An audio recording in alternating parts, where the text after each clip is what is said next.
We have to discuss and illustrate demand pull inflation. Demand pull inflation comes from the demand side of the economy.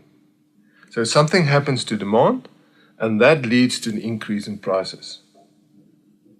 What can cause a change in demand? Well, any of the components of aggregate demand: private consumption, expenditure, investment, government spending, or net exports. So if any of these components increase, it will lead to an increased demand in the economy, and that will affect the price level. Let's show it graphically. We're using the ADAS model because it caters for variable prices, so we can discuss inflation in the ADAS model. Start off initially at PE and income level YE. Now, one of these components of aggregate demand increases. Let's, for argument's sake, say there's an increase in government spending.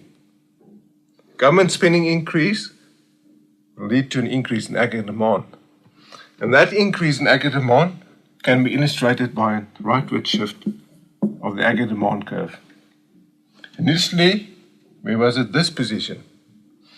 There was an increase in demand, and that led to a higher price level, P1, and higher income level, Y1.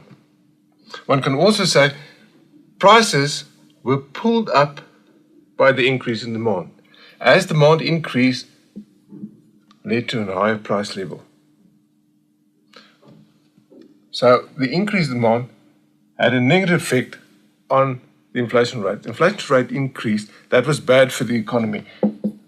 But on the other hand, the increase in aggregate demand affected the income level. The income level increased. Because of the increase in demand, we need to produce more to cater for the increase in demand. If we have to produce more, we need to employ more laborers.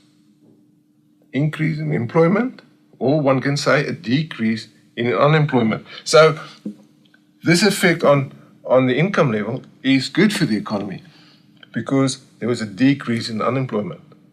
So demand pull inflation, bad, increase in prices, inflation, we don't want that, but an increase in employment or decrease in unemployment, which is good.